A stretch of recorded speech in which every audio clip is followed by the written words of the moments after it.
यस्य सर्वे समारंभा काम संकल्प वर्जिता ज्ञानाग्निदग्ध कर्माणम तमाहु पंडितम बुधा। सुप्रभात देवियों एवं सज्जनों, कृष्ण संदेश सुधा चैनल के माध्यम से मैं धर्म प्रकाश भदौरिया गीता विश्लेषक गीता की ज्ञान गंगा में अवगाहन हेतु उपस्थित एवं मधुसूदन भगवान कृष्ण की चरणों में अगाध निष्ठा रखने वाले आप सभी प्रबुद्ध एवं विद्वान श्रोताओं का हार्दिक अभिनंदन एवं कोटि कोटि वंदन करता हूँ। पिछले वीडियो में हमने श्रीमद् भगवद गीता के 5वें अध्याय के श्लोक संख्या 7 का विश्लेषण किया था, जिसमें आप लोगों ने सुना था कि मधुसूदन भगवान कृष्ण अर्जुन को बता रहे हैं कि जो जितेंद्रिय है, जिसका अंतःकरण पूर्ण रूप से विशुद्ध है, जिसका शरीर स्वयं में नियंत्रित है, समस्त प्राणियों की आत्मा ही जिसकी आत्मा है, ऐसा कर्मयोगी कर्म करता हुआ भी कर्मों में लिप्त नहीं होता। इसके आगे भगवान क्या कहते हैं उसे आप लोग बड़े ध्यान से सुनेंगे। विषय अत्यंत ज्ञानप्रद है, गूढ़ है, आनंददायक है। हमें पूरा विश्वास है कि आप लोगों को बेहद आनंद की अनुभूति होगी और मेरा भी प्रयास रहेगा कि विषय की गूढ़ता को अत्यंत सरल शब्दों में आप लोगों के समक्ष प्रस्तुत करें, ताकि किसी को भी समझने में असुविधा ना हो। तो पूर्व की तरह सबसे पहले श्लोकों का श्रवण पान करते हैं, तत्पश्चात मेरे द्वारा की जाने वाली विश्लेषण का आनंद लेंगे।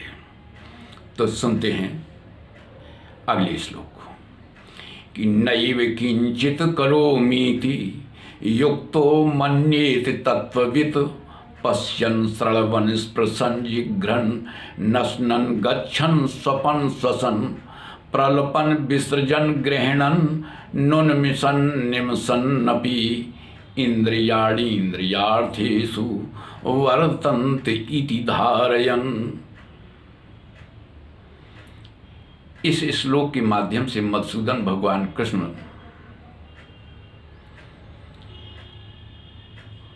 तत्वज्ञ पुरुष को बता रहे हैं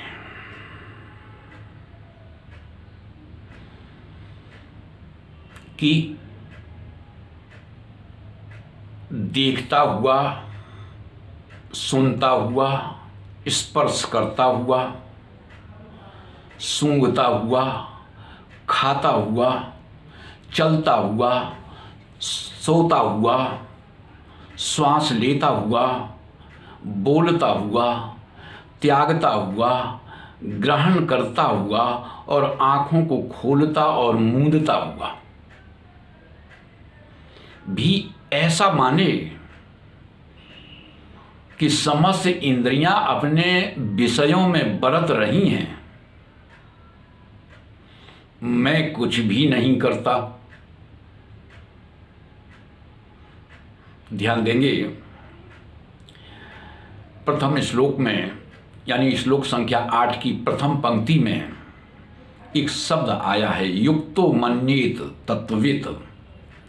नैव किंचित करोमीति युक्तो मन्येत तत्त्ववित्। युक्त शब्द के संदर्भ में आप लोग जान लें कि श्रीमद् भगवद गीता के अंतर्गत युक्त शब्द जहाँ भी प्रयुक्त हुआ है, युक्त शब्द का जहाँ जहाँ प्रयोग हुआ है, वह ऐसे व्यक्ति के लिए है जिसका योग पूर्ण हो चुका है, यानी जो तत्वज्ञ है। और यह स्थिति कर्म योग के माध्यम से प्राप्त कर सकते हैं, कर्म संन्यास के माध्यम से भी प्राप्त कर सकते हैं। जैसा कि पिछले एक वीडियो में हम बता चुके हैं कि कर्मयोग और कर्म संन्यास भले ही देखने में अलग अलग समझ में आते हैं, लेकिन पूर्णता होने पर दोनों एक हैं। अपनी अपनी अंतिम पराकाष्ठा पर दोनों एक हो जाते हैं। दोनों का प्रतिफल एक है, दोनों में किसी भी तरह का भेद नहीं है। इस श्लोक पर ध्यान देंगे। मधुसूदन भगवान कृष्ण ने यहां पर 2 श्लोकों के माध्यम से 13 प्रकार की क्रियाओं का वर्णन किया है। इनमें 5 क्रियाएं तो ज्ञानेंद्रिय की हैं, ज्ञानेंद्रियों की हैं, और 4 क्रियाएं कर्मेंद्रियों की हैं, और एक क्रिया जैसे सोना, यह ना तो ज्ञानेंद्रिय की क्रिया है और ना ही कर्मेंद्रिय की, यह अंतःकरण की क्रिया है। इसी प्रकार श्वास लेना, यह भी ज्ञानेंद्रिय और कर्मेंद्रिय की क्रिया नहीं है, यह क्रिया है प्राण की।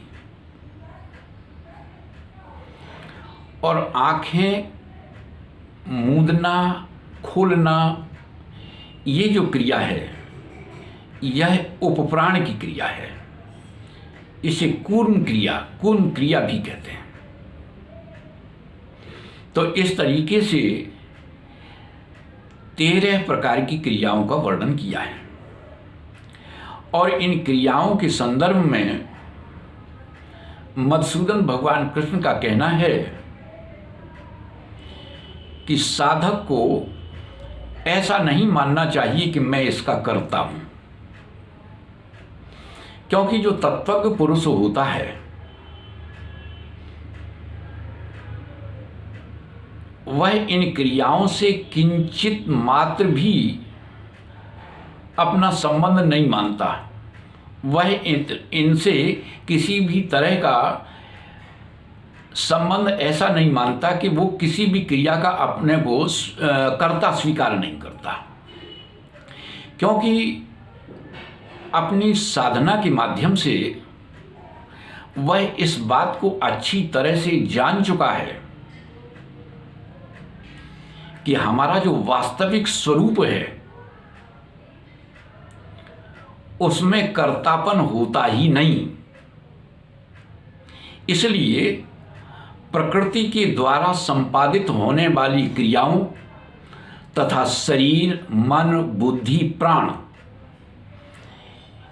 इनसे वह अपना अपनापन नहीं मानता।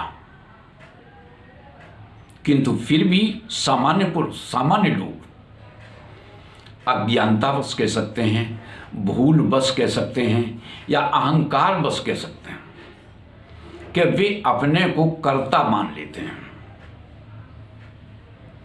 और जब कर्ता मान लेते हैं तो फिर परिणाम भुगतने के लिए तैयार भी रहना चाहिए। तो मधुसूदन भगवान हालांकि इस संबंध में कह चुके हैं कि 3 अध्याय के 27वें श्लोक में बताया था कि अहंकार विमूढ़ात्मा कर्ताहमिति मन्यते। अहंकारवश या अज्ञानतावश या भूलवश वो अपने को कर्ता मान लेता है। अब यहां पर ध्यान देंगे,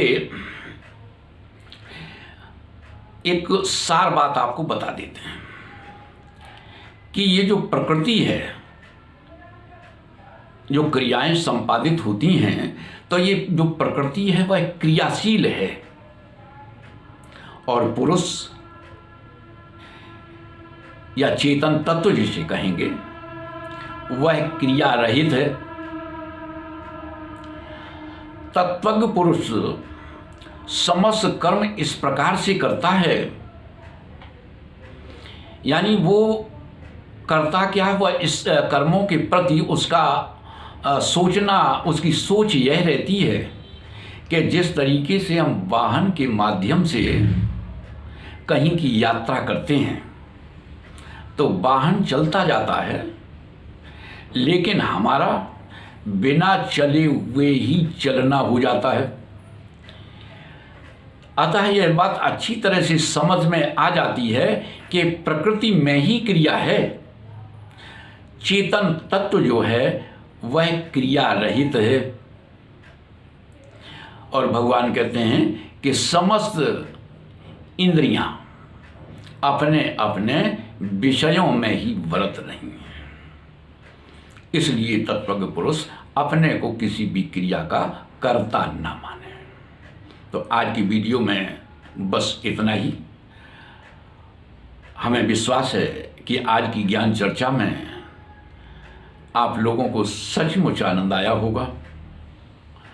और यदि वास्तव में आपको आनंद आया है तो हम आपसे अपेक्षा रखते हैं कि वीडियो को ज़्यादा से ज़्यादा लाइक करें, शेयर करें, अपनी आख्या दें, और यदि आप नए हैं तो चैनल को सब्सक्राइब अवश्य कर दें। जय श्री कृष्ण।